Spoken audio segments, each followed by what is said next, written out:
Պաշտոնական այցով Պաշտպանության նախարար Սուրեն Պապիկյանը Վրաստանում է։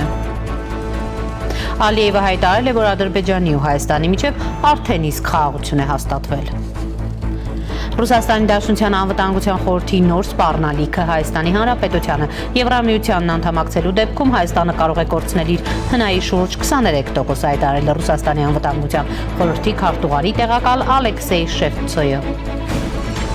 Վարչապետ Նիկոլ Փաշինյանը շարունակում է ներկայացնել քաղաքացիական պայմանագիր կուսակցության նախընտրական ծրագիրը։ Այսօր ներկայացրել է 3-րդ տարարը ապօրինի գույքի վերադարձի դանդաղ տեմպից, խոսում են այն ուժերը, որոնց ներկայացուցիչներն անցնում են այդ գործերով, ասել է նա։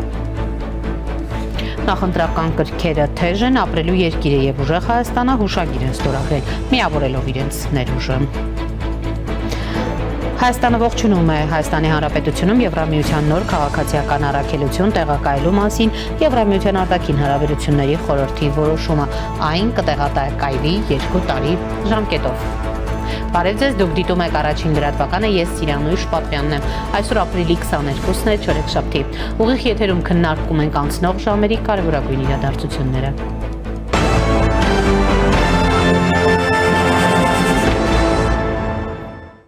Ռուսական սպառնալիքների հերթական չափաբաժինը այս անգամ Ռուսաստանի Դաշնության անվտանգության խորհրդի քարտուղարի կողմից Եվրամիության անդամակցելու դեպքում Հայաստանը կարող է կորցնել իր հնայի շուրջ 23%-ը, հայտարարել է Ռուսաստանի անվտանգության խորհրդի քարտուղարի տեղակալ Ալեքսեյ Շևցովը։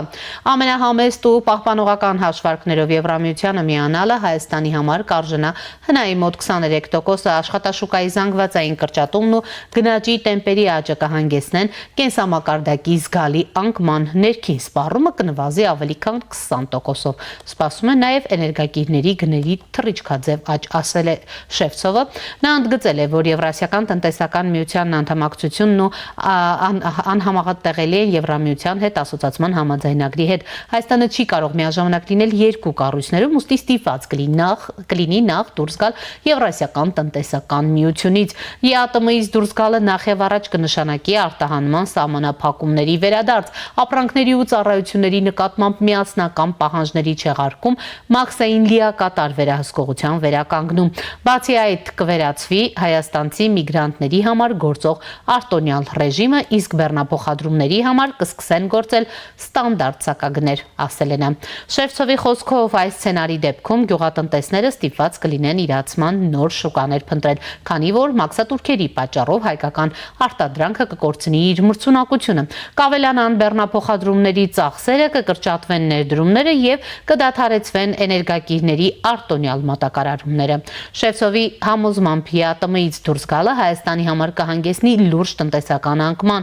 Ամենապահպանողական գնահատականներով հնան կկրճատվի 15.1%-ով, ներքին սպառումը 14.1%-ով, իսկ արդյունաբերական արտադրությունը 26.3%-ով, նշել է անվտանգության խորհրդի քարտուղարի տեղակալը։ Հիմնական հարվածը կկրեն մետալուրգիան, խմիչքների, ծխախոտի ու սննդամթերքի արտադրությունը, գնաճը կավելանա 14.3%-ային կետով, իսկ գործազրկությունը 6.4%-ով։ Միաժամանակ մյուս երկրները զգալի բացասական հետևանքներ չեն կրի, նրանց կորուստները կկազմեն տոկոսի 100-րդական մասեր, հավելել է Շևցովը։ Նրա խոսքով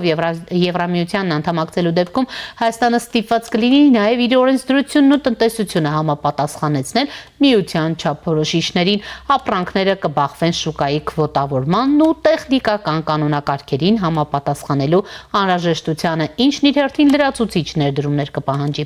Մաքսային վերահսկողության եվրոպական համակարգի ներդրումը փաստացի խաչ կքաշի ապրանքների ազատ տարանցման վրա, պարզաբանել է անվտանգության խորհրդի քարտուղարի տեղակալը։ Արդյունքում ըստ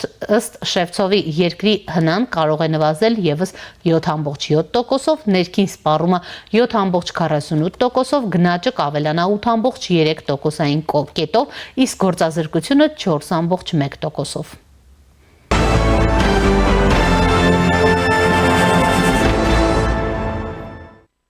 Վարչապետ Նիկոլ Փաշինյանը շարունակում է ներկայացնել քաղաքացիական պայմանագիր կուսակցության նախընտրական ծրագիրը։ Այսօր ներկայացրել է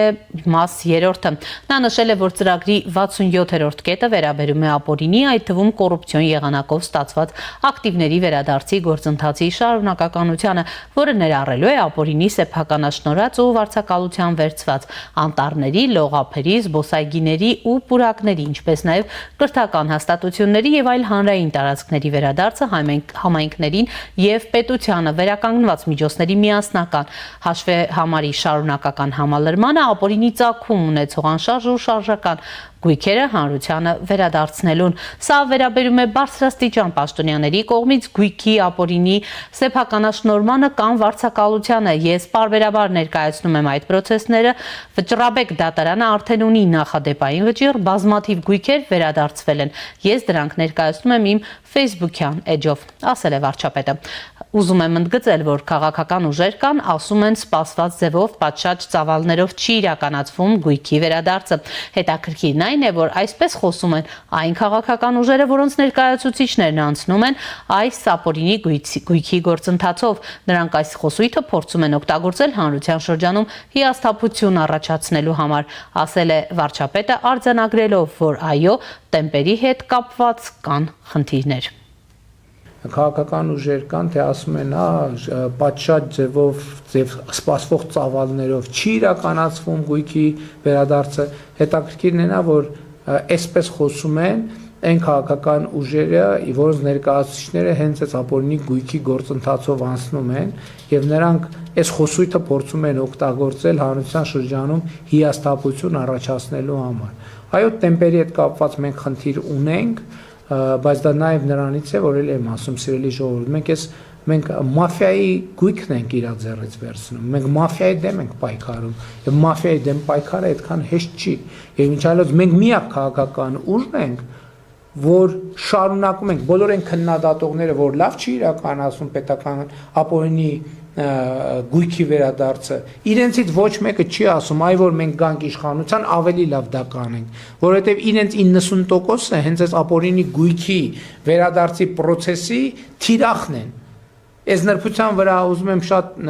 ուշադրություն դարձնել։ Նրանք ուզում են հանրության շրջանում հիասթափություն առաջացնել, բայց այդ հիասթափության առաջացման արդյունքում իրենց ակնկալած արդյունքը ոչ թե այնա, որ ապօրինի գույքը ավելի մեծ տեմպերով վերադարձվի, այլ այդ գործընթացը կանգնեցվի եւ իրանք այն process-ները, որ գնում են իրենց գույքերը վերադարձնելու ուղղությամբ այդ process-ը ուղղակի կասեցվի։ Այս նրբությունը խնդրում եմ գնահատեք եւ ուզում եմ ասել նաեւ, որ մենք արդեն process ենք սկսել այլ երկրում, Ամերիկայի Միացյալ Նահանգներում վաճառված գույքի գնի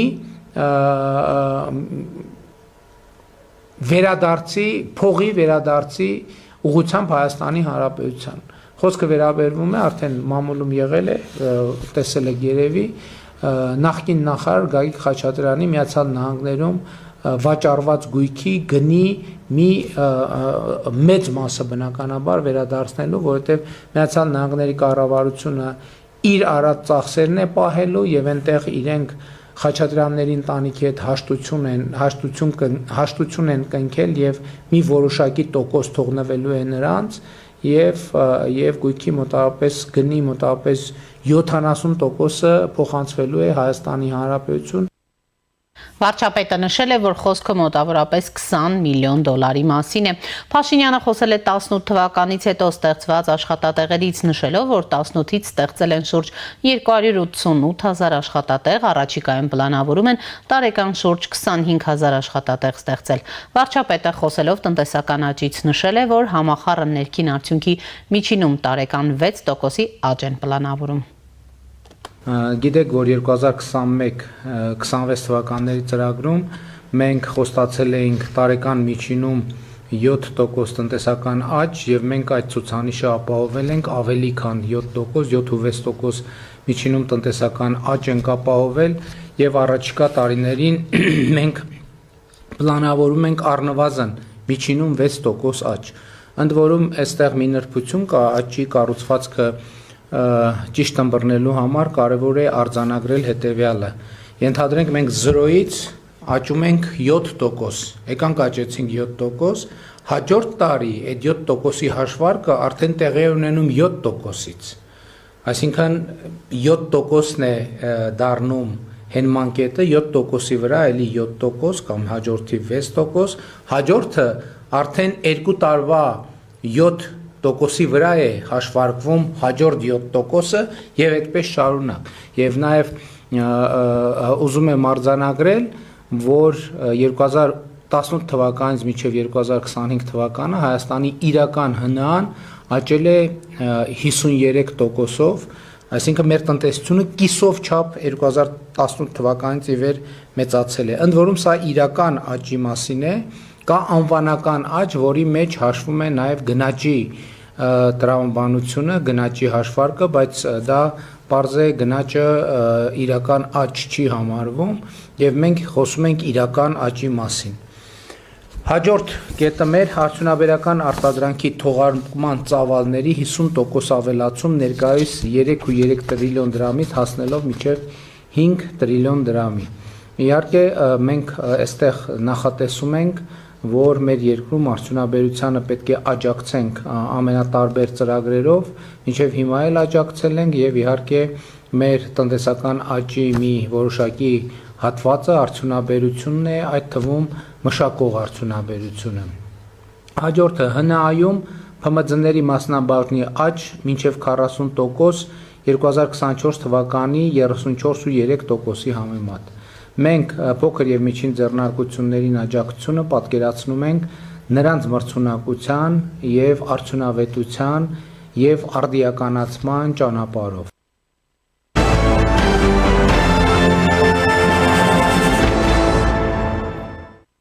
Նախընտրական կրքերը թեժանում են ապրելու երկիր եւ ուժեղ Հայաստան կուսակցությունները հուշագիր են ստորագրել, միավորելով քաղաքական, կազմակերպչական ու մարդկային ներուժը։ Ապրելու երկիր կուսակցության հայտարարության մեջ ասվում է Հայաստանի Հանրապետությունը կանգնած է լրջագույն անվտանգային, քաղաքական ու արժեհամակարգային մարտահրավերների առաջ, որոնք պահանջում են համազգային համախմբում պատասխանատվություն եւ հստակ քաղաքական կամք։ Կարևորելով վերոնշյալ ապրելու երկիր կուսակցությունը եւ ուժեղ Հայաստան կուսակցությունը դաշինք են ստորագրել, համաձայն որի միավորում են իրենց քաղաքական, կազմակերպչական ու մարդկային ներուժը առաջիկա խորհրդարանական ընտրություններին մասնակցելու նպատակով ձևավորելով միասնական քաղաքական օրակարգ եւ ապահովելով ապրելու երկիր կուսակցության մարզային թիմերի ակտիվ ներգրավումը ուժեղ Հայաստան կուսակցությունների դաշինքի շրջանակներում վերջինիս ընտրական ցուցակում ընդգրկվելու միջոցով։ Համագործակցության հիմքում ընկած է Հայաստանի Հանրապետության որպես ազատ, անկախ, ինքնիշխան ու ժողովրդավարական պետության հիմնարար նշանակությունը։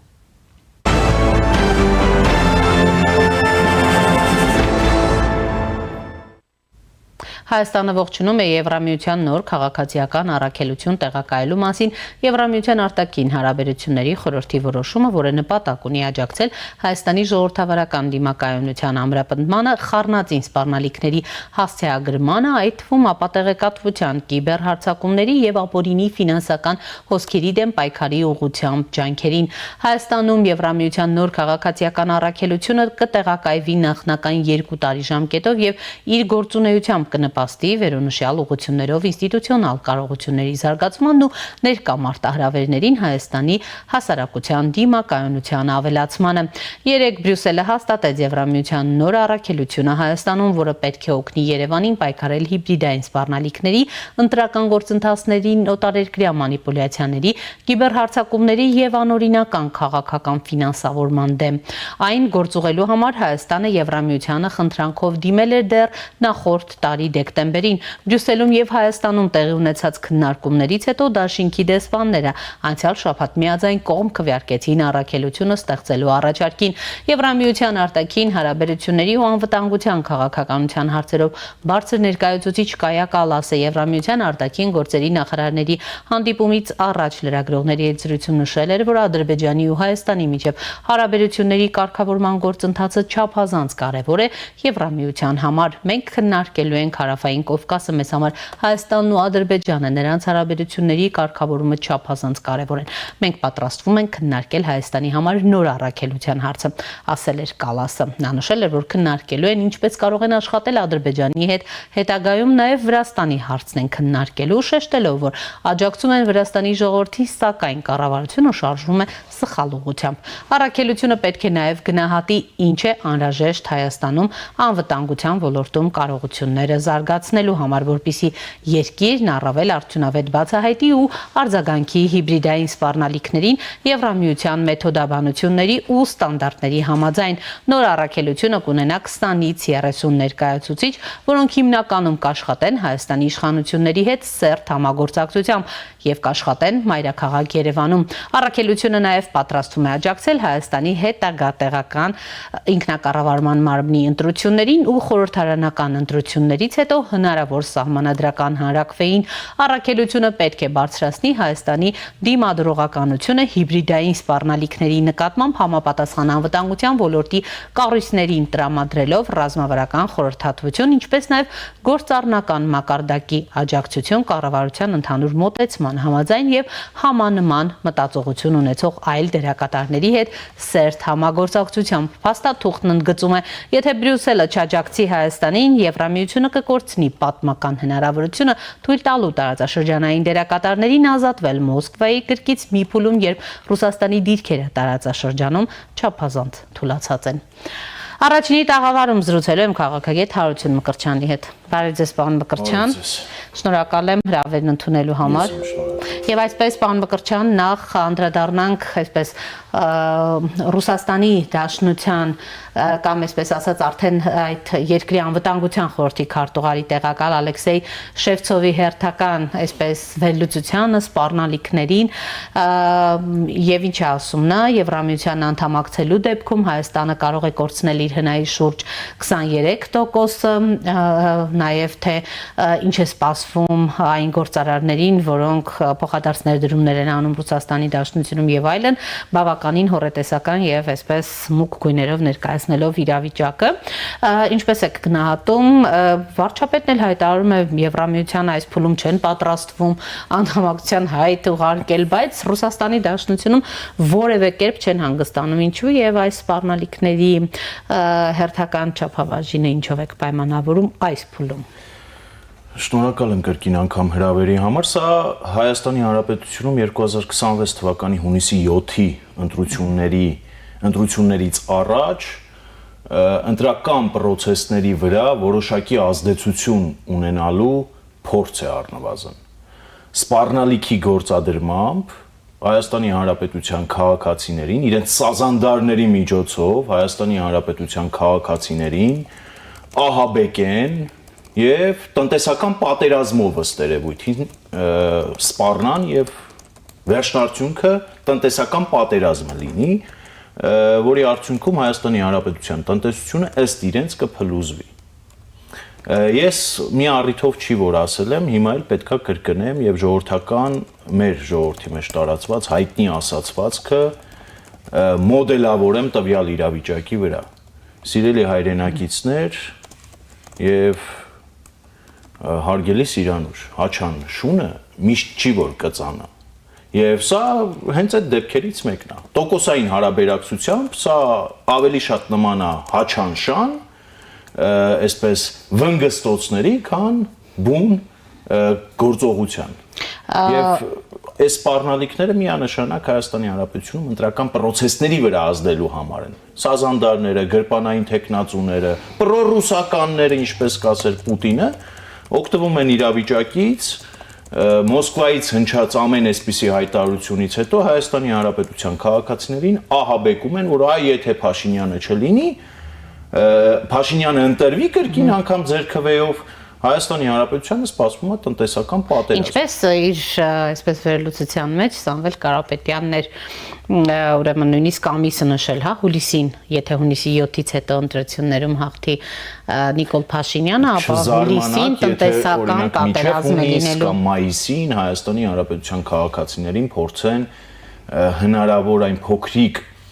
միջոցները գործի դնել եւ կրկին անգամ ահաբեկել, արդեն գետնի վրա։ Հեղուկ գազի ճանապարհը կարող է փակվել, մենք գիտենք, որ համընկնում է ընտրությունները նաև մեր գյուղ մթերք արտահանողների այդ սեզոնի հետ, այդտեղ կարող է որոշակի խնդիրներ ստեղծի ռուսական կողմը, սակայն այս ամեն ինչը փակ չի, գաղտնի չի, Հայաստանի Հանրապետության քաղաքացիների առաջ է, եւ քաղաքացիներն իրենք պետք է ընտրեն, ընտրում են մի փոր հացը, այդ սկզբունքով իրենք կարող են ընտրել Մոսկվան, Պատմասկովյան, Սախալինը, չգիտեմ, այլ քաղաքներ Ռուսաստանի Դաշնության, գնան այդ մի փոր հացը այնտեղ աշխատեն։ Եթե ընտրում են անկախությունը, ինքնիշխանությունը, սուվերենությունը, Հայաստանի Հանրապետության դիմակայունության բարձրացումը եւ զարգացած քաղաքակիրթ աշխարհի մաս կազմելու հեռանկարը ու իրենց երեխաների ապագան, ապա այստեղ ընտրության մեջ մեծ հնարավորություն չկա եւ Կիրիենկոյի գրպանային բոլոր տեխնացուներին պետքա գրողի ծոց ուղարկի Հայաստանի Հանրապետության քաղաքացին հունիսի 7-ին ընտրական տեղամասեր գնալով եւ իր քվեն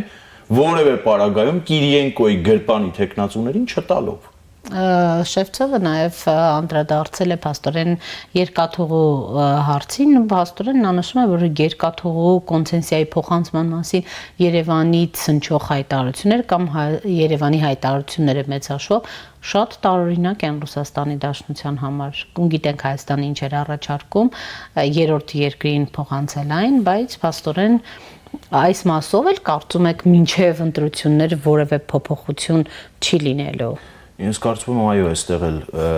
տեղում կդոփենք, ինչպես որ տեղում կդոփի եւ կշարունակի այդպես տեղում մնալ Կտրիչ Ներսիսյանի հարցը, այնպես էլ նույն երկաթուղու հարցը, մինչև ընտրություններ ես կարծում եմ տեղաշարժ չի լինի, բայց ընտրություններից հետո հայկական կողմը լեգիտիմությամբ օժտված իշխանության առաջնորդությամբ այս խնդիրը եւս կլուծի։ Այնպես ինչպես Հայաստանի էլեկտրական ցանցերի հարցը լուծվեց։ Այստեղ ավելի հեշտ է խնդիրը լուծել, որովհետև Հարավկովկասյան երկաթուղիները ունեն պայմանագրային հստակ պարտավորվածություններ, որոնք տարիներ շարունակ խախտվել են։ Եվ այստեղ հայկական կողմը ունի հիմքեր դա պետականացնելու, ամբողջ կառավարումը իր ձեռք վերցնելու հետագայում ըստ անհրաժեշտության որ կողմին կցանկանա կհանձնի։ Պարոն Մկրտչյան, քանի որ անդրադարձակ ձեր խոսքում ըստ էության եկեղեցու բարենորոգմանը, ես ուզում եմ խոսենք այն մասին, որ երեք վարչապետը երբ ներկայացնում էր քաղաքացիական պայմանագրի նախընտրական ծրագրի, այսպես ասած, երկրորդ մասը կամարարը, այնտեղ անդրադարձ եղավ եկեղեցու բարենորոգմանը, ըստ էության այն օրակարգը, որ իրենք այս մի քանի ամիսների ընթացքում փորձում էին առաջ տանել, հիմա արդեն տեղ է գտել նախընտրական ծրագրում, իշխանությունը ըստ էության չի հրաժարվում այդ օրակարգից եւ դարձյալ այդ նույն բարենորոգման ծրագիրը ներկայացված էր նախընտրական ծրագրում արդեն տեղեր գտած եւ բայց մենք գիտենք այնտեղ բոլոր կետերը վարչապետը ներկայացրեց նույնն են մնացել եւ առաջինը կաթողիկոսին հանգստի ուղարկելու կոչելու ուրեմն տարբերակն է, որը որևէ կերպ կյանքի կոչելու այս պահին գոնե հնարավորություն չունի։ Դուք ինչ եք կարծում հունիսից հետո այդպիսի հնարավորությունը մեծանալու է թե ընդհակառակը։ Մենք ասում ենք իշխանությունը կարծեք թե հրաժարվում է այս ծրագրից, բայց փաստորեն իշխանությունը բերելով դա նախընտրական ծրագիր ապացուցում է, որ շարունակելու է նույն ոգով։ Այո, եւ հենց դա է պատճառներից մեկը, որ ես սատարում եմ այս ընտրություններին հրապարակային քաղաքացիական պայմանագրին եւ Նիկոլ Փաշինյանին։ Այո, սա պետք է լինի Հայաստանի Հանրապետության քաղաքացիների համար ուղենիշ, որ որևէ պարագայում ինչպես Կիրիենկոյի տեխնացուներին ձայն չտան, այնպես էլ Կտրիչ Ներսիսյանին ինստիտուտ համարողներին ձայն չտան, Կտրիչ Ներսիսյանի աչը ամեն հնարավոր ու անհնար առիթներով համբուրողներին ձայն չտան, եւ սա պետք է լինի ուղենիշ, այո։ Եվ իրականում ես ցավով եմ արձանագրում, որ սա նաեւ նախընտրական ծրագրի մաս կազմեց եւ միջև ընտրությունները այս հարցը չլուծվեց, բայց քանի որ քաղաքական դաշտում ընդգծված եկեղեցու բարենորոգումների ծրագիրը կրկնում եմ ընդգծված առաջատանում բացառապես քաղաքացիական պայմանագիր կուսակցությունը եւ դեռ մի բան էլ Հայաստանի Հանրապետության քաղաքացիների առաջ ծրագրային պարտավորվածություն է դա դարձնում, ապա այստեղ ես միանշանակ սատարում եմ եւ ասում եմ, որ այո, հունիսի 7-ից հետո Կտրիչ Ներսիսյանը պետք է հեռացվի բոլոր հնարավոր ու անհնար մեթոդների գործադրմամբ։ Ես այս առաջարկը եւ այս պնդումը արել եմ միջև ընտրություններ, շարունակում եմ անել եւ շարունակելու եմ անել ընտրություններից հետո նաեւ։ Եվ անկախ ամեն ինչից այդ գործընթացը ինչքան ժամանակ քաշի, ինչքան ժամանակ կտևի, ամենայն դեպս Կտրիչ Ներսիսյանը իբրև կաթողիկոսի գահը զավթած անձնավորություն Հայաստանի Հանրապետության քաղաքացիների աչքին հավասարվել է պլենտուզի մակարդակին։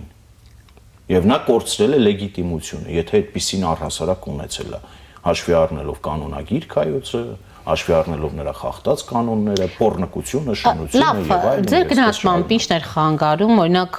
վերջին շրջանում վարչապետը գնում է տարբեր եկեղեցիներ, մասնակցում է պատարագի եւ այնտեղ բնավել կաթողիկոսի անունը չի զեղչվում։ Ինչ որ բան է փոխվել այնուամենայնիվ։ Ես չի ասի, Թե հունիսից հետո նորից այդպիսի խնդիրներ կդրվեն, կփորձեն այդ եղանակով խնդրին լուծում տալ։ Հեսա եկեք մինչև հունիսի 7-ը թողնենք, եկեք հունիսի 7-ը թողնենք եւ ձեր ուշադրությունը հրավիրում եմ, քանի որ եկեղեցու մասին է խոսքը, կաթողիկոսի եղբոր վերջին շրջանում արած հայտարարությունների վրա։ Կարոյի ծածկանունով Կարոյի իսկ եկեղեցականով Եզրասի։ Մատելը նայեք էս մարդ ինչ է խոսում, էլ ինչ է բարբաջում Ռուսաստանի Դաշնությունից։ Ասում է այն քաղաքացիները, ովքեր ընտրություններին կքվեարկեն քաղաքացիական պայմանագրի օգտին, մի կողմ դնեն քաղաքացիական պայմանագիրը, կոչը եւ ինքնին ով այդ կոչն անում, ապա այդ մարդիկ դուրս են իրենց դնում հայ առաքելական եկեղեցուց։ Այդ հայ առաքելական եկեղեցին կարող է Գրիգոր հայրիկից եք ժառանգություն ստացել ձեր։ Ներսիսյան ընտանիքի անդամներ։ Հայ առաքելական եկեղեցին ձեր պապն է ապարանից ժառանգություն թողել, ինստիտուտը որպես այդպեսին ձեզ։ Կամ դուք ով եք, որ այդպիսի հայտարարություններ անեք, որ ասում են եկեղեցին պետքա մաքրվի բոլոր հնարավոր ու անհնար մեթոդներով ԿԳԲ գործակալներից։ Հենց սա նկատի ունենք։ Հիմա ընտրություններից առաջ կաթողիկոսի Եզրաս աղբերը կանգնում հայտարարություն անում, որ ով ԿՊ-ին ընտրի, հայ առաքելական եկեղեցուց իրան դուրս է դնում։ Ով է ձեզ խնդրել քաղաքականությամբ զբաղվեք։ Լուբյանկայի նկուղից է խնդրել։ Պարզ գոնե ճակատ ունեցեք, կանգնեք դա ընդունեք։ Եվ այո, հենց սա նաև հիմք ընդունելով Կտրիչ Ներսիսյանը օր առաջ պետքա հեռացվի։ Ու ի վերջո հայ ժողովուրդն ունենալու է կաթողիկոս։ Ապօրինի գույքի բռնագանձմանն էլ այսօր վարչապետը անդրադարձավ, այստեղ նշելով, որ ունեն հաջողություններ, բայց իհարկե նշեց, որ այնպես չէ, որ ամեն ինչ անթերի է եւ այլն։ Պարոն Մկրտչյան, սա մի թեմա է, որը ամենաշատն է թերևս հանրության քննարկման առարկա եղել ու շարունակում է մնալ, մասնավորապես այն խոստումները, որ իշխանությունը տվել է 18 թվականին ու դրանից հետո, մասնավորապես խոշոր եւ փոքր ձկների մասով, հիմա ասում են մեր զրուցակիցները, օրինակ այսօր նշում էին, որ մանր ձկների մասով, եթե մենք տեսնում ենք որոշակի քայլեր, շնաձկներին այդպես էլ չենք տեսնում։ Ուրեմն, եթե մկներին տեսնում ենք, ապա առնետներին չենք տեսնում։ Ուր մնացին, հա, դրանք։ Եվ ինչ երաշխիք, որ օրինակ հունիսի 7-ից հետո իրավիճակը այս առումով փոխվելու է, հակակոռուպցիոնը շատ ավելի արագ է գործելու, քան հիմա։ Այս մասով սա իշխանության ամենամեծ բացը չեք համարում։ Ես իշխանության ամենամեծ բացն եմ համարել տարիներ շարունակ, այդ թվում նաև ձեր տաղավարում, ձեզ հետ հարցազրույցների ընթացքում, բազմից նշել եմ, որ տեմպերը ինձ գոնե թե չեն գոհացնում, այսօր էլ վարչապետն ինքն նշում էր, իրեն չի գոհացնում եւ նեղսրտում էր եւ բարձրաձայնում էր, որ միակ քաղաքական ուժը իրենք են։ Դե քաղաքական դաշտը հարգելի պարոն Փաշինյան, եթե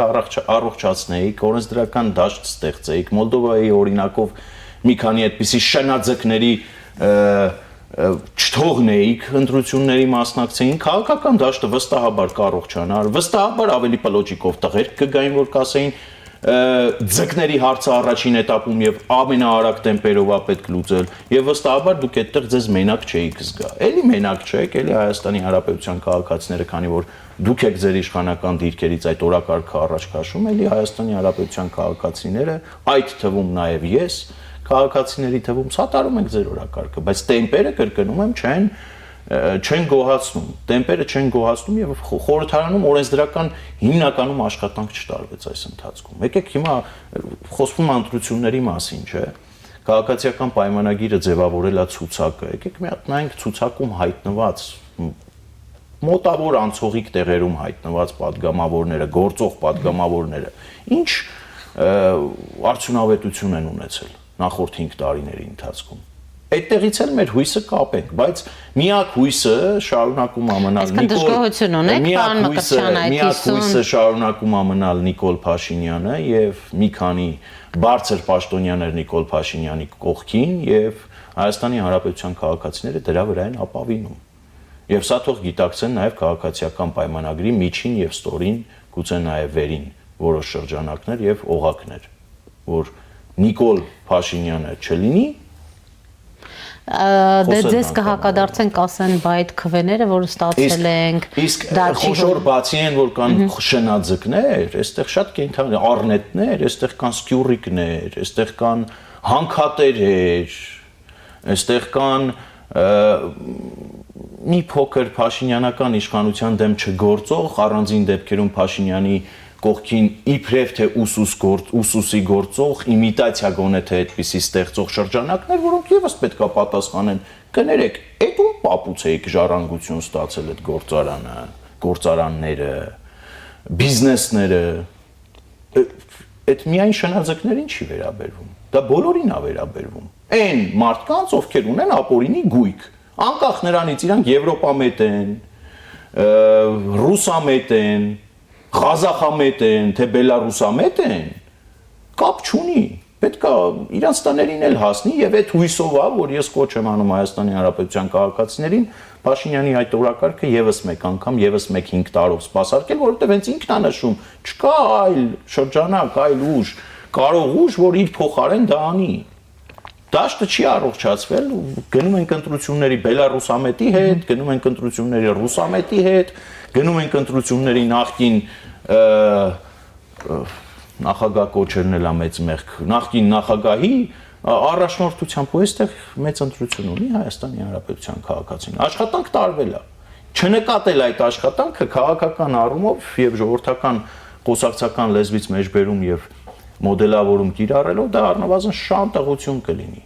որ ասել ոչինչ չի արվել։ Կատարվել է աշխատանք եւ դա չնկատել ուղղակի ապիկարություն է եւ գոնե այդ մարդիկ իրենց խղճի առաջ հանգիստ չեն զգա։ Ես այդ մարդկանց շարքին չեմ դասվում եւ ասում եմ այո կատարվել է աշխատանք, թե Հայաստանի Հանրապետությունում դպրոցներ, մանկապարտեզներ, ճանապարհներ։ Ասում են մենք էլ գալու ենք 300,000 աշխատատեղ ենք ստեղծելու, փոքր միջին բիզնեսի համար լայն արտոնություններ ենք։ Հետո ասում։ Ես ուժեղ Հայաստանի Ուժեղ Հայաստանը փոքր ու միջին բիզնեսի արտոնությունների մասին է խոսում, կառուցում է մոլեր, այնտեղ տեղատարամադրում հիպերմարկետներին, որպեսզի սպանեն փոքր ու միջին բիզնեսը, հիմա եկել խոսում է փոքր ու միջին բիզնեսից։ Ես շարունակեմ 300,000 աշխատատեղ, պլյուս 1000 մի եկեղեցի, պլյուս լիքը պարապ մարդիկ Ռուսաստանի Դաշնությունից կամ չգիտեմ այլ շրջանակներից հոսող փողեր Չինաստանից, բանից պարապ ժողովուրդ, բարեկեցիկ ժողովուրդ, Հայաստանի Հանրապետությունը Դուբային նմանվող մի տարա, հեքիաթներ ինչ եք ուզում պատմենք։ Ոնց եք ուզում ներկայացնենք, լավ է հեքիաթները։ Ուժեղ Հայաստանը շարունակում է Երևան քաղաքում կբացենք 1 տարվա մեջ 16 հատ նոր մետրոյի կայարան, դուրները տեկավ։ Սիրելի հայրենակիցներ, դուրները տեկավ, ստենք ինչքան կուզեք։ Պոպուլիզմով զբաղվենք ինչքան կուզեք, դա պոպուլիզմ է։ Թող անեին, դոլարային միլիարդատեր էին, ի վերջո Պարծենում են, ստեղ ընդեղ նստում են, ասում են մեր դոլարային հաշիվների վրա եւս մի քանի 100 միլիոն դոլար ավելացավ, բա անեիք, Հայաստանի բյուջեի չափ փող ունեք։ Բա ներդրումներ կատարեիք, իրականացնեիք։ Հայաստանի էլեկտրական ցանցն է գցել ոտների։ 0 դրամ է ստանալու, էլ ինչ եք ուզում պարոն։ 0 չէ, 1 դրամ։ Լավ, 1 դրամ։ Ես գուցե միջև ընտրություններ այդ նախաձեռնությունն իրականացնեմ, քանի որ հիմա բողոքարկման փուլում է դատական նիստը։ դատարանը ինձանից 130,000 դրամ էր պահանջել իօքուտ Կարապետյան միլիարդատեր ընտանիքի, ես խոստանում եմ այդ 130,000 դրամը մի դրամով չէ, 10 դրամներով Հայաստանի Հանրապետության քաղաքացիներից, տեսեք, քանի տարվա իրանց աշխատավարձ եմ հավաքելու, մի բան էլ ավել բոնուսով, պարգևավճարով տամ, թող հեռու մնան այս ժողովրդի, ինչ է նշանակը 1 դրամով վարչապետ։ Այս որ ասում եմ, այս մարդիկ այս շրջանակները Հայաստանի Հանրապետության քաղաքացիներին էժանով ուզում են առնեն թանկով ծախեն։ Պարոն Մկրտչյան, ընդլայնվում են, հիմա էլ ապրելու երկիրն է միացել ուժեղ Հայաստանին։ Սակայն ինչ տարբերություն։ Ինչ տարբերություն։ Ապրելու երկիր կուսակցությունը չի կապվում Ռուբեն Վարդանյանի հետ, ով հիմա Բաքվի բանտում է։ Ապրելու երկիրը հարց չունի Սամվել Կարապետյանին, Ռուբեն Վարդանյանին, որ ռուս խաղաղապահների քթի տակից տարան Բաքու բանտարկության։ Պուտինի սրտի թեկնածու ռուսամետը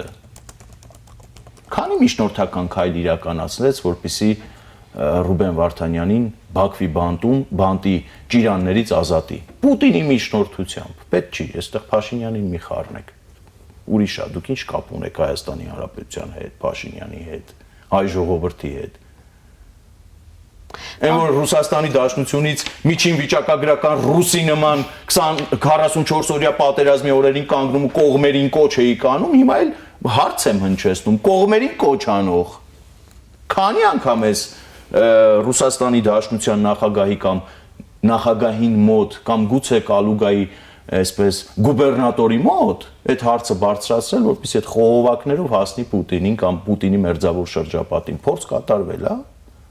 Կամ այդ նույն ուժն է, որի առաջնորդը երազում էր Բելարուսի կարգավիճակով միութենական պետության մաս դառնալու տարբերակը, կամ եթե չեմ սխալվում, Բելարուսի մասին այնտեղ խոսք չէր գնում,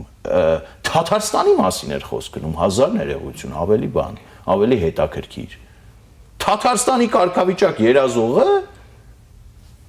Պուտինի սրտի օլիգարխը, պրոռուսականը հրաշալի միքս է։ Ինչ էիք սպասում, նորություններ։ Ինձ համար նորություն չէր եւ վստահաբար եթե չլինեին քաղաքական դաշտի մյուս մղտրվածները իրենց մղտրված վիճակով, վստահաբար կհայտնվեին Սամվել Կարապետյանի թիմում կամ նրա կողքին։ Այդպիսի հայտարարություններ էլ լսեցինք, չէ՞ որ բանակցություն է գնացել այս ուժի հետ, այն ուժի հետ։ Վերջում էլ Նարեկ Կարապետյանը ոչ ուղիղ իհարկե, բայց խոսքից դա է ենթադրվում, որ ասեց մենք մղտրվածների հետ գործ չունենք։ Պարոն Մկրտչյան, հակառակ պարագայում ավելի մեծ աստղաբույլ կտեսնենք ու լուստրացիա բաց երկնքի տակ Հայաստանի Հանրապետության քաղաքացիները կարող են պոպկորնով, բանով։ Տեսեք, մինչ խոսում ենք, որ իշխանությունը քայլեր չարեց այս քաղաքական ուժերի ըստ էության Մոլդովայի օրինակով չեզոքացնելու օրենսդրական քայլեր, տեսեք, բայց Հայաստանը, կմանրամասնեք, բայց Հայաստանը, գիտեք, նախորդ տարի դիմել էր Եվրամիությանը եւ նախարարների խորհուրդը օրերս հաստատեց Հայաստանը ողջունեց Հայաստանում Եվրամիության առաքելության, քաղաքացիական առաքելության տեղակայումն է լինելու 2 տարով 20-ից 30 հոգի են լինելու այսպես հիբրիդային հարձակումների դեմ, ուրեմն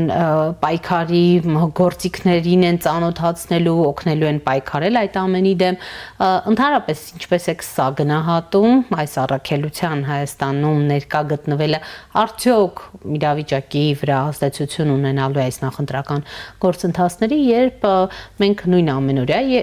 ռեժիմով ենք այսպես ընտրակեղծիքների բացահայտման քայլեր անմեղության կանխավարկածը չխախտելով իհարկե արձանագրում, ինչ է տեղի ունենում, որքանով է նրանք կարողանալու ազդեցություն ունենալ եւ բացի ուրեմն հիբրիդային հարձակումներից մենք տեսնում ենք նաեւ այդպիսի գործողություններ ընդհանուր մինչեւ հսկայական գումարների Հայաստանի Հանրապետություն ուրեմն մուտք գործելը։ Գումարների մասով պետք է իրավապահներին դիմել եւ հիմա օգտվելով առիթից դիմում եմ իրավապահներին եւ օրենսդրական նաեւ դաշտում պետք է աշխատանք տարվի, քանի որ ազգային ժողովը գործում է։ Հայաստանի Հանրապետություն քեշի կանխիկի սահմանաչափը կտրուկ նվազեցնելու մասով, որպեսզի կանխիկ մեծ գումարներ չկարողանան Հայաստանի Հանրապետություն բերել զարտուղի ճանապարհներով կամ մտնող գումարը հստակ պետքա ունենա նպատակ, հստակ պետքա հասկացվի այդ գումարի ծագումնաբանությունը, որտեղից է ինչա ուրա գնում։ Մոլդովայի օրինակին անդրադառնանք։ Ես ամեն դեպքում Մոլդովայի օրինակի կողմնակից եմ եւ այս ուժերին պետքա օրենքով ուղղակի արգելափակել, բայց քանի որ իրենք տիրապետում են մեդիա եւ ֆինանսական մեծ ռեսուրսների, հատկապես մեդիա ռեսուրսների, հանրության շրջանում եւ միջազգային հանրության նաեւ շրջանում կարող են թյուր ընկալում եւ թյուր կարծիք ձևավորել, որ սա հակաժողովրդավարական գործողություն է եւ իշխանության կողմից իբրև մահակ է օգտագործվում իրենց դեմ, հաշվի առնելով իրենց պրոռուսական լինելը։ Եվ հիմա գոնե թե հիմա հնարավորությունները կարծում եմ բավականացնում են եւ Հայաստանի Հանրապետության քաղաքացիների հետ իմ շփումը ցույց է տալիս, որ ժողովուրդը գնալու է եւ ընտրությամբ է սրանց իրենց տեղը նստեցնելու։ Ընտրությամբ իրենց տեղն է նստեցնելու եւ եթե կա այդ ճանապարհը եւ կա հնարավորություն այդ ճանապարհով գնալու, ինչու ոչ։ Հակառակ պարագայում այս շրջանակը կարող է երկրում հեղափոխական այսպիսի քամի օթում գոնե թե բարձրացնել եւ փորձել փողոց գեներացնել եւ փողոցային անկարգությունների միջոցով ազդել իրավիճակի վրա։ Իշխանությունը ընտրել է այս ճանապարհը, քաղաքական դաշտը բաց է, բոլորը կարող են մասնակցել, այլ հարց, որ բոլորը չի որ ունեն հոտառություն եւ բոլորը չի որ պատասխանատու են սեփական հայրենակիցների առաջ եւ բոլորը չի որ ամեն իրենց հայտարարածների հետևից գնում են եւ տերեն իրենց հայտարարություններին։ Մարդիկ կան որ իրենց բիզնեսն են պահում, շրջանակներ կան որ իրենց զավոդի մասին են մտածում, շրջանակներ կան որ այս աշխարհակաղակական թողու բոհի մեջ մի փոքր կտրվել են իրականությունից։ Իսկ քաղաքացուն հետաքրքիր են նախընտրական ծրագրերը, ինչ է կարծում եք, օրինակ վարչապետը ամենօրյա ռեժիմով այսպես մաս առ մաս ներկայացնում է։ Քաղաքացուն հետաքրքիր չեն եղել միջև այս նախընտրական ծրագրերը, ինչու, որովհետև այդ ծրագրերը բոլորին եղել են համարյա թե նույնը, քսերոքս արած մի փոքր փոփոխությունների ենթարկած։ Տեսեք հիմա բոլորը խոսում են անվճար կրթության մասին, այն դեպքում, երբ որ դրա մասին են խոսում նաև քաղաքացիական պայմանագիրը, դրա մասին առաջինը գոնե թե ես ֆիքսել եմ, որ խոսել է հանուն հանրապետությունը դեռևս 2021 թվականին անվճար կրթության մասին,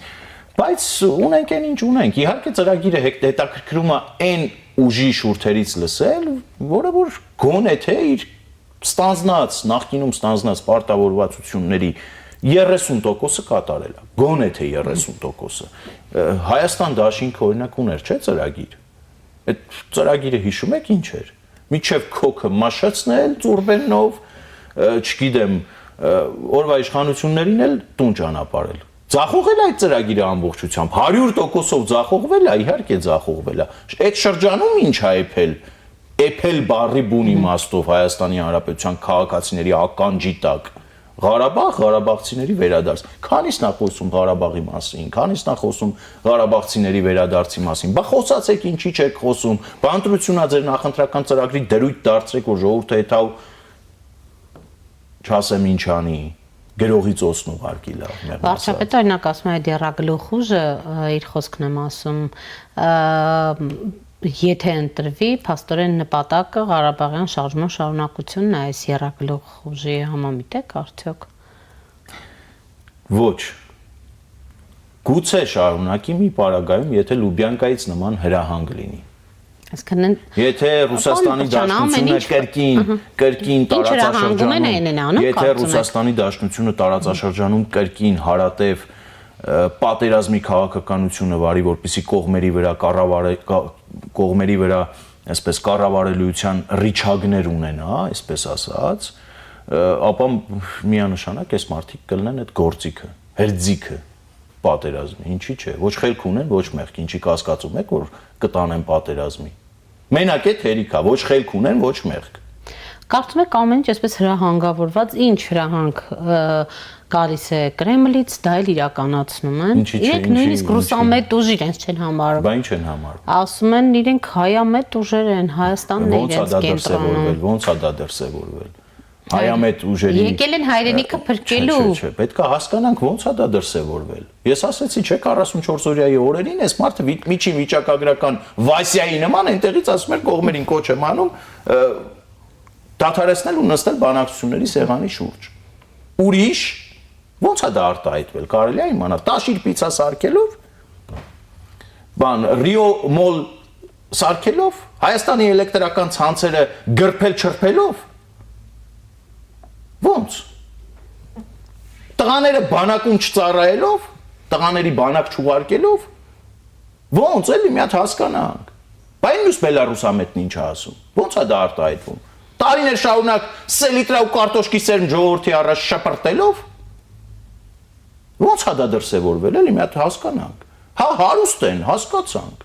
Ընդունեցինք, լիքը փող ունեք, ուժեղ եք։ Մեկը լավ ուժեղ է, որովհետև իրականում սպորտով է զբաղվում եւ դա գովելի է, ֆիզիկապես շատ ուժեղ է։ Գուցե ամենաուժեղն է տեխնացուների մեջ։ Բայց կներեք էլի, ուրիշ ինչով եք ուժեղ։ Այն որ ձեր հաշիվներին միլիոնավոր դոլարներ կան, մեկի դեպքում էլ միլիարդավոր դոլարների կապիտալ։ Հասկացանք, ուրիշ ինչ է կարել Հայաստանի Հանրապետության քաղաքացիների համար։ Այդ որ հայամետ եք։ Մասիսը դոշին, տատս էլ կարար խփեր։ Մասիսը դոշին բոլորը կարող են։ Մասիսը ի վերջո ամեն առավոտ արթնանում ենք, դառը սուրճը ես ամենայն դեպս Մասիսի լուսապսակ գագաթին նայելով վայելում եմ, ուրիշ։ Մասիսեն ազատագրելու։ Կապրենք կտեսնենք բանը։ Ինչ են անելու։ Պետք է հասկանանք Հայաստանի Հանրապետության քաղաքացիները եւս։ Դրա համար Սամվել Կարապետյան, սա ասեմ եւ ավարտենք, Սամվել Կարապետյանի համար խոսքի ազատություն է տվել դատարանը, լրագրողների հետ հանդիպել, շփվել, մամլո ասուլիսներ տալ։ Խոսա եղբայր։ Դե խոսում է, այն որ դատարանում մի կարճ խոսել է։ Ասել է 100%-ով հաղթելու են, այո։ Վայ, որ ասում են ոչ խելք ունեն, ոչ մեղ։ Շնորհակալ եմ։ Ես եմ շնորհակալ։ Առաջինի տաղավարում զրուցում էի քաղաքագետ Հարություն Մկրտչյանի հետ։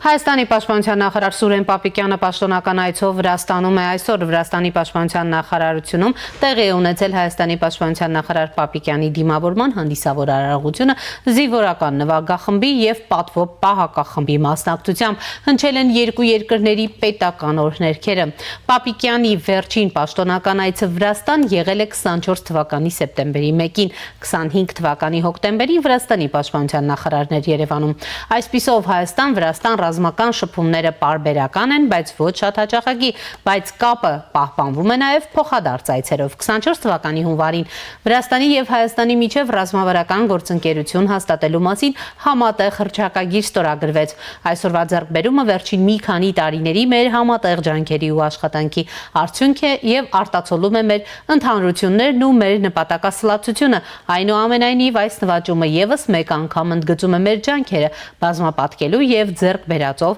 չսահմանափակվելու անհրաժեշտությունը, ինչի մասին խոսեցինք նաև միջկառավարական հանձնաժողովի նիստում, նշել էր այն ժամանակ Նիկոլ Փաշինյանը։ Վրաստանի վարչապետ Իրակլի Ղարիբաշվիլին իր հերթին հայտարարել էր, որ Հայաստանն ու Վրաստանը պատմականորեն շատ հզոր դաշնակիցներ են եւ ոչ միայն հարևաններ են, այլև բարեկամներ ունենալով համագործակցություն բոլոր ուղղություններով։ Մենք առանց այն էլ ռազմավարական ընկերներ էինք եւ ռազմավարական գործընկերներ։ Այսօր արդեն կարելի է ասել այս իրականությունը ձևակերպվեց եւ այսօր պաշտոնապես ստորագրեցինք ռազմավարական գործընկերության մասին համագործակցության համաձայնագիր, ասել էր նա։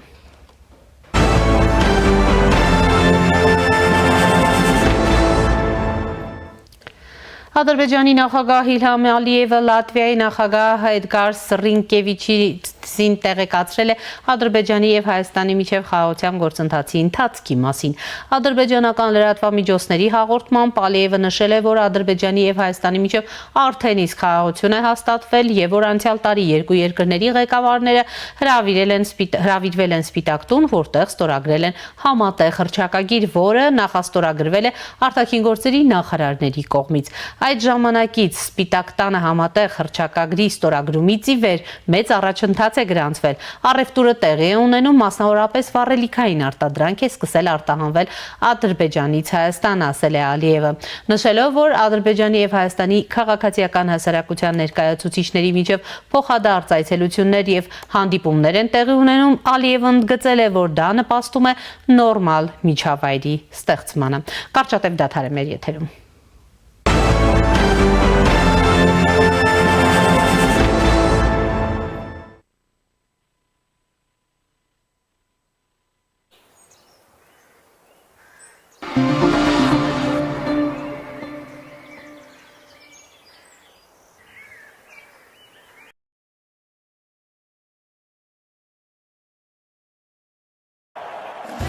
Տարին ընդամենը մեկ անգամ իսպանական անսանձ ոգին ու գիրքը դառնում են ավելի մոտ իդեալ համակարգում։ Զգացեք իրական ռոդեոյի շունչն ու էներգիան 2026 թվականի իսպանական սալիկների բացառիկ հավաքածուներում։ Անկառավարելի ուժ եւ գեղեցկություն, որոնք վերածվում են կատարյալ ձևերի ու նուրբ ֆակտուրաների։ Ձեռք բերեք իսպանական բարձրորակ սալիկների լայն տեսականին, սկսած 1 քառակուսի մետրն ընդամենը 3300 դրամից։ Մանրամասները idealsystem.am Իդեալ համակարգ դեպի կատարելություն։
Շարունակում ենք աշխատանքը եւ այս պահին զրուցելու եմ ռազմական փորձագետ Ապրի Արմենիայի գիտաշխատող Լեոնիդ Ներսիսյանի հետ։ Պարոն Ներսիսյան, բարև ձեզ, շնորհակալ եմ միանալու համար։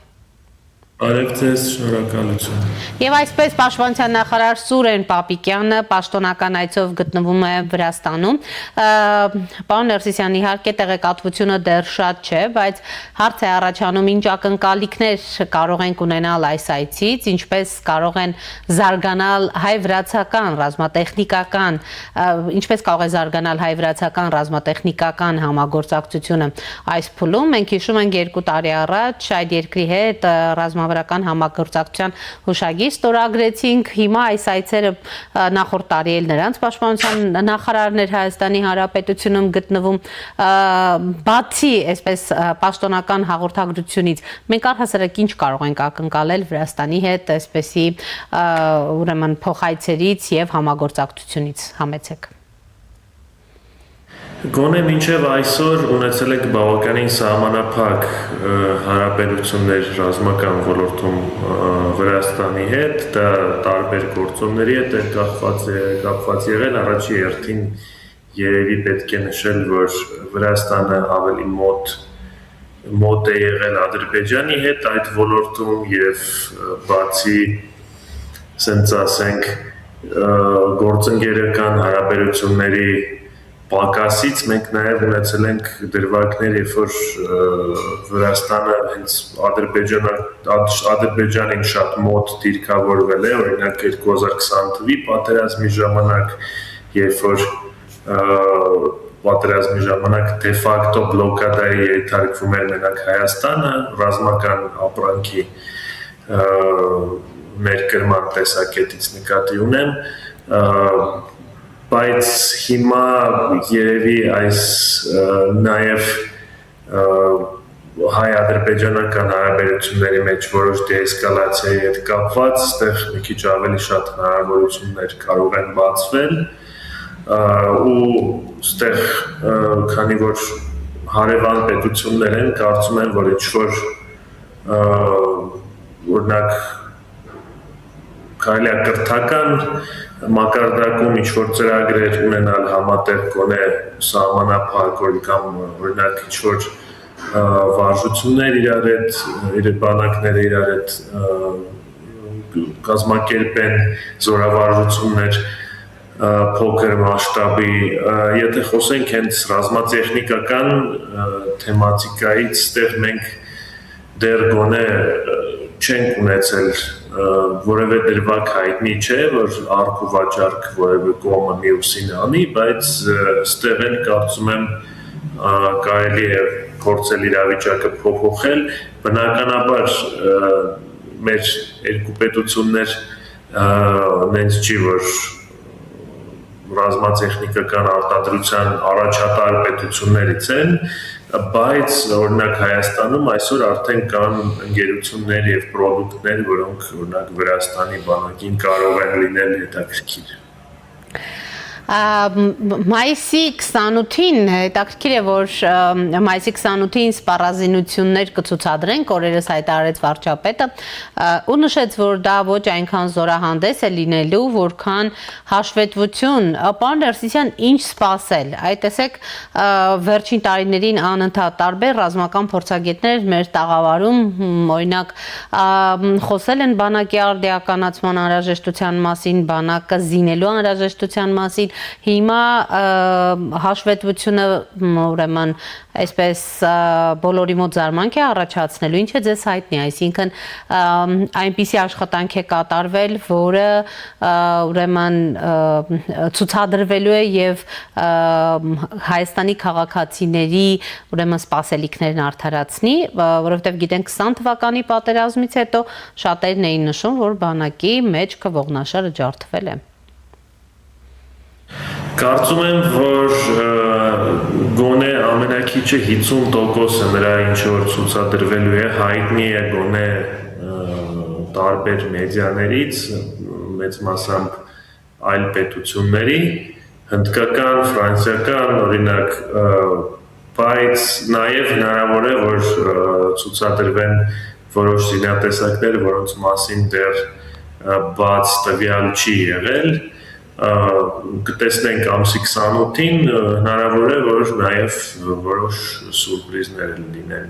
Արդեն հայտարարվել է, որ ամեն ինչը չի ցուցադրվելու, բայց ես կարծում եմ, որ որոշ զինատեսակներ, որոնք դեռ չենք տեսել, նաև կարող են լինեն։ Բայց գլոբալ առումով այստեղ խոսքը գնում է, կարծում եմ նրա մասին, որ ասենք 4 տարվա մեջ ինչ-որ X գումար է ծախսվել գնումների վրա և իմաստը նաև, որ ցույց տալ, որ այդ ամեն ինչը իսկականից գոյություն ունի։ Բացի դրանից դե պետք չի նախընտրական փուլի մասին էլ այսօրվա մոռանալ և այդտեղ էլ դա իր դերը երևի ունի։ Եթե խոսքը գնում է հենց ռազմաշքերթ կամ հաշվետվություն, ես կարծում եմ, որ եթե ինձ հարցնեին, ես կասեի, որ ամենալավը կլիներ ցուցահանդեսը այս դեպքում, էլի օրինակ Երևանի կենտրոնում կամ որևէ տեղ, որտեղ ով ուզում է կարողանար այցելել ամսի 28-ին, բայց ինչի հետ եմ դա կապում, առաջի հերթին, որ դրա վրա շատ ավելի քիչ ռեսուրս է պետք ծախսել և ժամանակ կազմակերպելու վրա։ Տեսեք, միաժամանակ պարոն Ներսիսյանն այսօր Ալիևը մի նոր հայտարարություն էր արել, ասում էր, որ Ադրբեջանի և Հայաստանի միջև արդեն իսկ խաղաղություն է հաստատվել,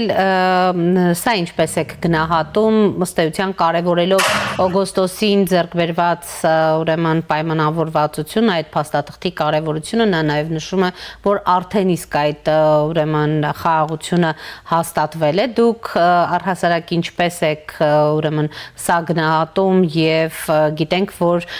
երկու երկրներն էլ երբ սպառազինություն են ձեռք բերում, փոխադարձ այսպես որոշակի կսմթոցներ են լինում, հիմա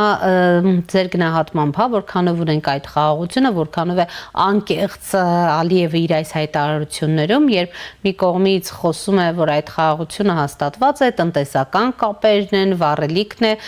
մեջբերում, բայց մյուս կողմից անընդհատ ուրեմն շեշտում և շարունակում է պնդել սահմանադրության փոփոխության հարցը։ Կարծում եմ, որ երկու կողմն էլ ասել են այդ մոտավորապես նույն ձևի և առաջի անգամ չի նմանատիպ հայտարարություն լինում։ Այո, մենք ունենք այսօր իրավիճակ, որը գոնե կարելի է կոչել երևի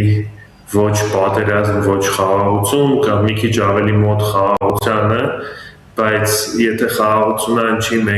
ինչի է Ադրբեջանը խոչընդոտում, եթե ամեն ինչ արդեն լուծվել է, ինչի է Ադրբեջանը խոչընդոտում, օրինակ հայ-թուրքական սահմանի բացումը, ինչու դիպլոմատիկ հարաբերություններ երկրների մեջ չեն վերականգնվում, կամ մեր դեպքում Ադրբեջանի հետ ոչ թե վերականգնվում, այլ երևի հաստատվում, կառուցվում, հաստատվում, որովհետև իրենք չեն էլ եղել երբևիցե, ստեղ կարծում եմ, որ սա քաղաքական բնականաբար հայտարարություն է, այո, ահագին այդ ճանապարհով շարժ է եղել, բայց դեռ ահագին էլ աշխատանք կա և անելիք, որ իսկականից կարելի լինել կարողանանք ասել, որ իսկականից մենք խաղաղություն ունենք և ոչ միայն Ադրբեջանի, բայց նաև Թուրքիայի հետ, որովհետև այո, Թուրքիայի հետ մենք պատերազմ էլ երբեք չենք ունեցել ուղիղ, բայց դա նորմալ հարաբերություններ չեն, ինչը որ մենք ունենք մինչ այսօր։ Այսինքն ունենք իրավիճակ, ոչ խաղաղություն և ոչ պատերազմ։ Հա, այդտեղ կարելի է ասել, որ չգիտեմ 70%-ով խաղաղություն է այս պահին, բայց ասել, որ ամեն ինչը լուծվել է, դե օբյեկտիվ չի լինի, որովհետև երկու պետության հետ էլ հարևան սահմանները դեռ փակ են և կան ահագին խնդիրներ դեռ։ Պարոն Ներսիսյան, Իրանի շուրջ իրավիճակը ինչպիսի խնդիրներ է ստեղծում Հայաստանի համար, ստեղծում է թե առհասարակ չի էլ ստեղծում, հաշվի առնելով, որ երկրորդ հանդիպումը Իսլամաբադում տեղի չունեցավ, ոչ Իրանի եւ ոչ էլ Միացյալ Նահանգների պատվիրակությունները չժամանեցին, ինչու դա տեղի չունեցավ եւ ինչի կհանգեցնի, ինչ սպասել սրանից հետո, որովհետեւ Թրամփը դարձյալ երկարաձգեց ուրեմն այս կարճատև զինադադարը ի վերջո հնարավոր կլինի հասնել ինչ որ պայմանավորվածության, որովհետեւ անդադ կան սպառնալիքներ էլ ավելի մեծ ուժգնությամբ հարվածելու։ Ստեղ մենք շատ տարբեր սցենարներ ունենք, որ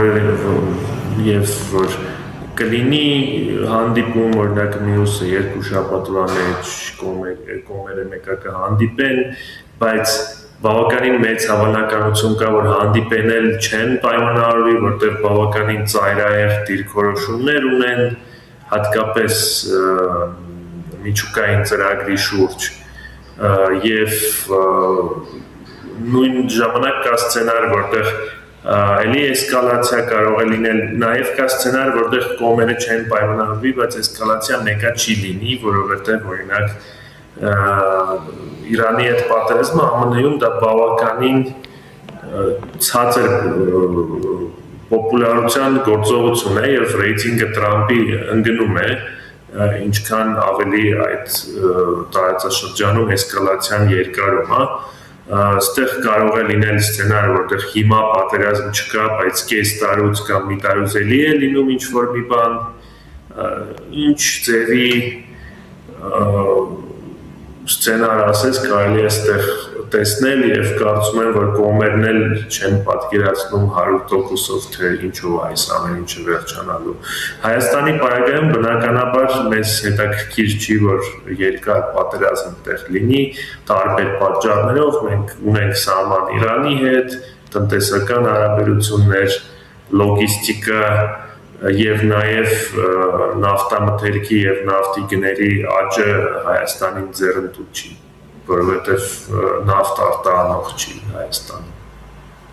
Իսկ առաջիկայում եթե այդպիսի հանդիպում լինի, ձեր գնահատմամբ ի վերջո կողմերը կգան որևէ այսպես վերջնական պայմանավորվածության եւ պարոն Ներսիսյան պատերազմի առաջին օրերից պարբերաբար խոսվում էր այն մասին, որ հրթիռային կայաններին է Միացյալ Նահանգները հարվածել Իրանի, ոչնչացրել է եւ այլն, բայց Իրանը մինչեւ վերջ դիմադրություն է ցույց տալիս եւ փաստորեն կան այնպիսի կայաններ, որոնց գուցե դժվար էլ թե հասնի Միացյալ Նահանգները։ Այդ ձեր գնահատմամբ ռազմական առումով, ռազմատեխնիկական առումով Իրանը դեռ որքանով է պատրաստ դիմադրել, որովհետեւ իրենց հայտարարություններից դատելով նրանք հենց այս պահին էլ դարձյալ պատրաստ են շարունակել։ Դեռ մենք կարող ենք ասել, որ բնականաբար Իրանը ունի որոշ ռազմական պոտենցիալ եւ դրա հետ էլ է կապված, որ ԱՄՆ-ն կարող է աշխատել ամեն ինչ անել, որ պատերազմը չկրկնվի, նույն ժամանակ ակնկալիքներ ունենալ, որ անպայման այս մյուս հանդիպմանը լուրջ առաջգնացումներ են լինելու, ինձ թվում է շատ օպտիմիստիկ է եւ ես կասեի, որ 80% կարելի է տալ, որ չեն կարողանալու պայմանավորվել։ Հետևենք, սպասենք իրադարձություններին, պարոն Ներսիսյան։ Շնորհակալ եմ զրույցի համար։ Զրուցում է ռազմական փորձագետ ապրի Արմենիայի գիտաշխատող Լեոնիդ Ներսիսյանի հետ։ Այս ժամի համար այսքանն էինք նախատեսել, հետևեք մեր թողարկումներին, կհանդիպենք։